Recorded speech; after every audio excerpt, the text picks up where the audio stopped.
You're watching News 25. Local coverage you can count on.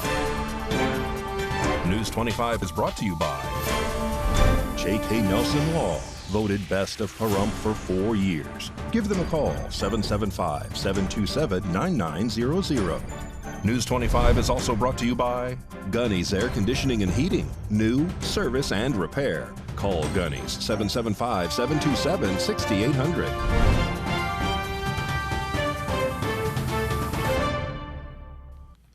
Hello and welcome to this edition of News 25. I'm Unette Gentry. It is Tuesday, August 29th, and happy birthday, Vernon Van Winkle. All right, in our top story, the man previously wanted for murder is arrested after being located in Las Vegas.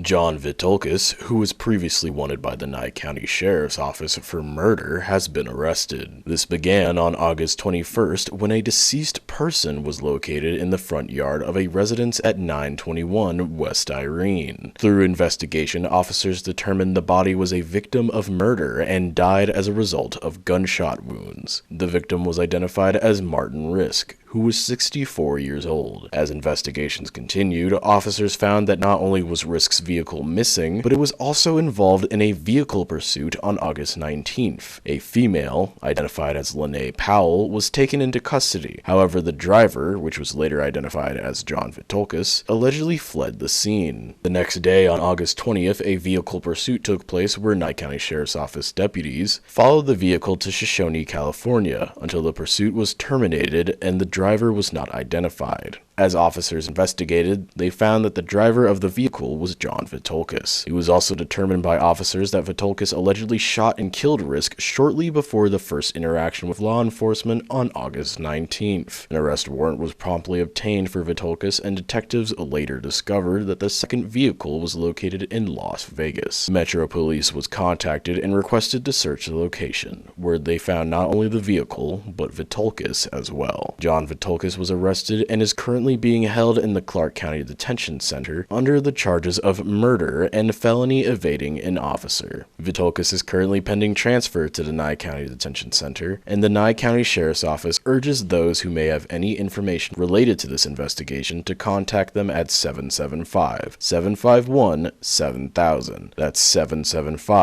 751-7000. And for any of those who wish to remain anonymous, you can also call Crime Stoppers at 702-385-5555. That's 702-385-5555.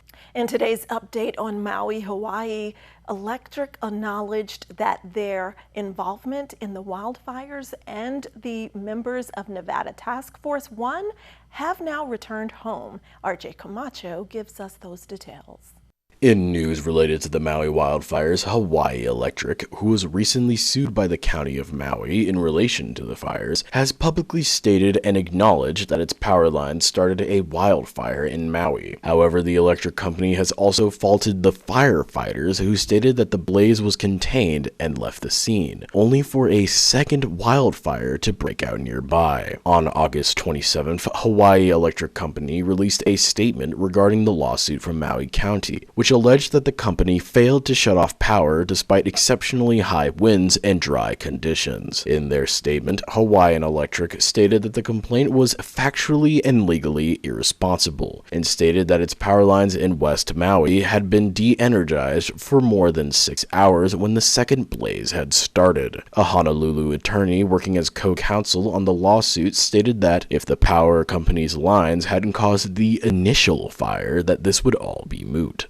Richard Freed, the Honolulu attorney, continued stating, "That's the biggest problem. They can dance around this all they want, but there's no explanation for that." John Fisk, an attorney from California who's also representing the county of Maui, stated that the ultimate responsibility rests with Hawaiian Electric to properly keep up its equipment and make sure lines are not live when they're downed or could be downed. The CEO of Hawaii Electric, Shali Kimura, spoke about how there are important lessons lessons to be learned from this tragedy and stated that they are resolved to figure out what we need to do to keep our community safe as climate issues rapidly intensify here and around the globe. In other Maui-related news, members of Nevada Task Force 1 who went to help search and recovery efforts in Maui returned home on August 25th. Michael Porter, one among the 50 people from Nevada Task Force 1 who went to aid Maui, stated, "We pushed out into the field immediately and started our search strategy and spent our time there searching the burn area. All the team was out in the field and systematically took sections, as defined by our leadership there, and searched the area. The burn area was sometimes overwhelming, and it took a few days to understand the magnitude of the situation." Porter's canine is a human remains detection dog who accompanied Porter on his day-to-day search and recovery tasks. Frank Taylor, a task force leader, spoke about the strength of the people of Maui. "Those people are tremendous. One of the ladies there was elderly, had lost her home, and had head burns. She was staying where we were, so we gave her access to our doctor. She took care of us and put coffee out in the morning. Everybody was thanking us right and left. They are amazingly strong people, and they just embraced us. They looked out for us as much as we were looking out for them." And the Nevada Department of Transportation is announcing the beginning of emergency construction in the Spring Mountains. The Nevada Department of Transportation announced the beginning of emergency construction activities on State Route 157, Kyle Canyon Road in the Spring Mountains. The construction project is set to begin today, August 29th. Work will repair several sections of State Route 157, which were severely damaged in this month's flooding. Emergency repairs of State Route 158, Lee Canyon Road, will commence in early September. The construction project will be executed daily from sunup to sundown, 7 days a week, including the upcoming holiday weekend. The goal is to have construction completed before winter temperatures set in. Significant traffic delays are anticipated as a result of the construction work. Starting Wednesday, August 30th, daily traffic restrictions will be in effect, often with the use of flaggers. These delays will vary in duration, ranging from 30 minutes up to 4 hours. Any closures estimated to exceed an hour will be communicated 2 days in advance to allow residents to plan their routes. Currently, State Route 157 is closed to public access past the junction with State Route 158. State Route 156 is closed at US 95. Parts of each highway are extremely hazardous and only open to residents, emergency vehicles, and utility and construction crews. Residents should limit their trips to essential travel only. State Route 158 will remain closed to public travel. To ensure public safety and smooth traffic management, the Nevada Highway Patrol will maintain a presence near the State Route 157, State Route 158 junction for the duration of the construction contract. Moreover, daily progress meetings will be held at the Spring Mountains Visitor Gateway. These meetings will foster collaboration among project partners, including the Forest Service and the local fire departments, to streamline schedules and optimize work efficiency. 3 people are arrested during a traffic stop for reportedly having more than 42 grams of narcotics. On August 27th, Nye County Sheriff's Office deputies observed a silver sedan that allegedly did not have properly illuminated license plate lights, an expired license, and was speeding 10 miles over the speed limit. Officers promptly conducted a traffic stop and then identified those within the vehicle. The driver was identified as Lloyd Hampton, the front seat passenger as Richard Chapman, and the rear seat passenger as Sherry Galena. Officers were then given consent to search the vehicle by Lloyd, and while doing so, they discovered a red and clear container that allegedly contained a white powder identified as amphetamine. According to the declaration of arrest, officers also located a mesh bag in the back seat that allegedly contained a white crystalline substance and a gram scale. Officers identified the substance as methamphetamine, which was later weighed to be 84.41 grams without the packaging. Lloyd Hampton, Richard Chapman, and Sherry Galena were all arrested and booked into the Nye County Detention Center under the charges of selling or transferring a Schedule 1 or 2 controlled substance, use or possession of drug paraphernalia, and possession of a Schedule 1 or 2 controlled substance more than 42 grams. All right, when we return, we're telling you about a super celestial event happening, and Boulder City, be on the lookout for scams. That and more after this break.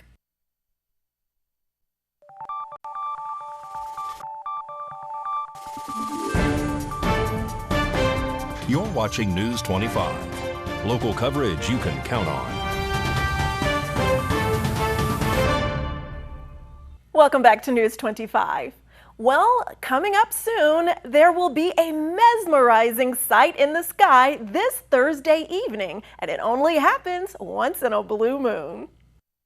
This week, sky gazers are in for a mesmerizing sight, the blue supermoon. But what exactly is the blue supermoon? A common misconception. The term blue in supermoon doesn't refer to the moon's color. Rather, it describes the unusual occurrence of 2 full moons in one calendar month, with the second being termed blue. This is where the term once in a blue moon comes from. This particular blue moon is unique because it's also a supermoon, a phenomenon where the moon is at its closest approach to the Earth in its orbit, making it appear larger and brighter than usual. According to the sources, the last time we witnessed a blue supermoon was in 2018. However, this year's spectacle is all the more significant due to its extraordinary brightness and size. As reported by Space.com, the moon will appear about 14% larger and 30% brighter. As per InTheSky.org, the moon will be fullest at precisely 11:35 p.m. Pacific Time on August 31st, 2023. However, the moon will start to rise and illuminate the horizon earlier in the evening, providing ample opportunities for viewing. While a blue supermoon could happen twice within the same month, they can also be separated by periods as long as 20 years, according to NASA. The space agency says the average time between super blue moons is 10 years. The next super blue moon after August 30th, 2023 will be in January 2037, followed by one in March 2037, according to NASA. Back on Earth, the Boulder City Police Department is warning residents about a new scam. The Boulder City Police Department is warning residents of a new scam going around. The latest scam involves someone claiming to be from a bank's fraud department, calling to get a person's login information. More than $6,000 is then transferred from the victim's account. Police say other scams involve purported calls from a utility company claiming power will be shut off without immediate payment. Other scams suggest police could arrest someone if gift cards aren't purchased to pay bail. Neither the Boulder City Utilities Department nor the police department will call residents and ask for bank account information or gift cards for payment. If you get a call asking for money, you should not provide any personal information. Police say you should hang up immediately and file an online report with police. With the recent wildfires in Hawaii and hurricanes currently hurling toward Florida, in light of all those recent events, the American Red Cross wants to remind Southern Nevadans to be as prepared as they can be, according to National Preparedness Month, which is right around the corner. Due to the recent Maui wildfires and flooding that has been caused by Hurricane Hilary, the American Red Cross would like to remind families and communities to be prepared for disasters and emergencies and to create an emergency plan in advance. As extreme weather events continue to escalate, the Red Cross of Southern Nevada encourages everyone to take 3 life-saving actions. 1. Create an evacuation plan. Develop a comprehensive plan that outlines what to do in case your family gets separated during an emergency. Designate meeting points and establish communication channels. Ensure your plans include provisions for pets. 2. Build an emergency kit. Assemble a well-stocked emergency kit containing essential items such as water, non-perishable food, flashlights, a battery-powered radio, a first aid kit, medications, supplies for infants or pets, a multi-purpose tool, personal hygiene items, copies of important documents, cell phone chargers, extra cash, blankets, maps of the area, and emergency contact information. And finally, 3. Stay informed. Find out how local officials will contact you during a disaster and how you can receive important information such as evacuation orders. For access to essential safety tips, you can visit redcross.org/prepare. And for those interested in volunteering as well for the Red Cross, you can also do so by visiting redcross.org/volunteer for more information. Well, News 25 brings you the best news from all across Southern Nevada. And if you ever miss an episode, you can always watch us on local BTV. We'll be right back.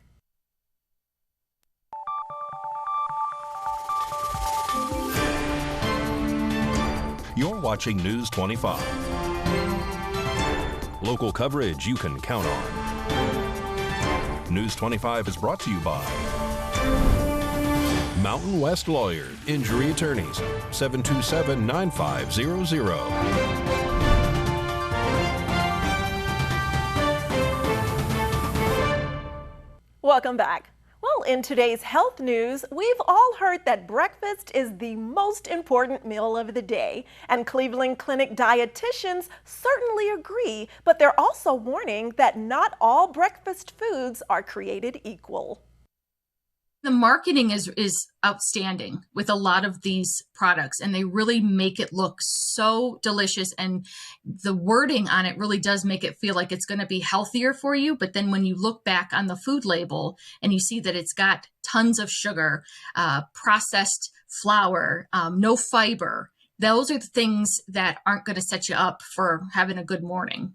So what are the best breakfast foods to eat in the morning? First, look for something low in sugar. Sugar will give you an immediate rush, but an hour or so later, your blood sugar will dip and make you feel sluggish, tired, and you may even end up with a headache. When reading product labels, avoid items that have sugar or high fructose corn syrup listed in the first 5 ingredients. Next, you'll want to focus on fiber. It's recommended that adults have 25 to 35 grams of fiber each day.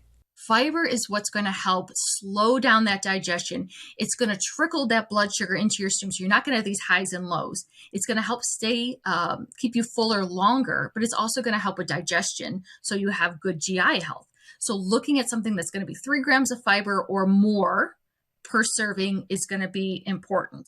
Health experts say you can always add fiber-rich items to your breakfast by mixing in flax seeds or chia seeds.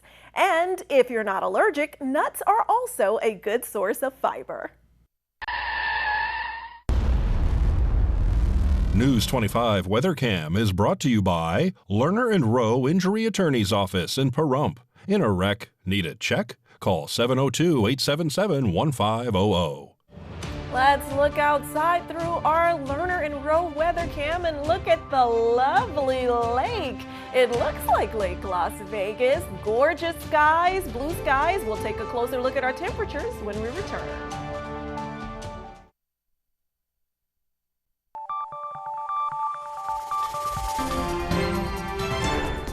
News 25 weather is brought to you by Dairy Council of Nevada. Undeniably delicious, undeniably dairy. Enjoy what's real.